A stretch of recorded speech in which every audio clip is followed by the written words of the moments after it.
يا خي احنا بنقدر الزعيم وبنحترم الزعيم بقدر ما يقدم لأمته ولربه، بس وقت ما بده يجي يركب على ظهرنا وما يطالب بحقوقنا شو بدنا فيه؟ لك انا المراجع عم اقول شو بدنا فيهم اذا بدهم يقعدوا يعملوا للدين كله احتياطات. المرجع الذي يتبرع ب5 مليون دولار لتذهيب مقام، وهي الحجية الختيارة عم تهز ببيتها مش قادر ما في مين يطعميها، حطوه على التلفزيون عم يشحذوا عليها لتبرعاتكم بالعراق، جايبين لها شوية بامية قرون بامية طابخيتهم على غاز الله لا يفرجيك بشوية مي، شراب ما عندها لا تحط معهم فضلا عن اللحم، وعندها ابن معاق من ايام صدام. لك اي دين هذا؟ اي دين هذا؟ هذا دين بيوجع القلب. وقت اللي بده يكون في عندك حجية من هالشكل كبيرة في السن لا تجد من يرعاها في الإسلام ولا في بيت مال المسلمين، أي طامة كبرى على المرجع ومن حوله، أي طامة كبرى على المسؤولين ومن حولهم. آخر شيء كلنا شو؟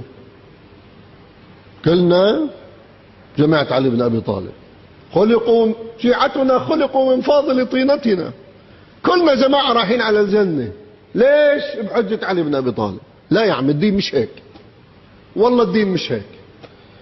والله اللي بيقرأ نهج البلاغة لا يكفر بكل الموجودين بالعالم العربي والإسلامي. ما في تطبيق للدين ولا لأبسط حقوق الناس والمواطنين. أنا بحترم العالم لعلمه والمرجع لمرجعيته، بس وقت اللي بشوف هذا الفقير ببطل احترمه. من حقي اني ناقشه، من حقي اني انتقده، مثل ما بتعمل حاشية حواليك عليك ان تقيم جهازا يبحث عن الفقراء في بيوتهم واحيائهم ويروح يساعدهم.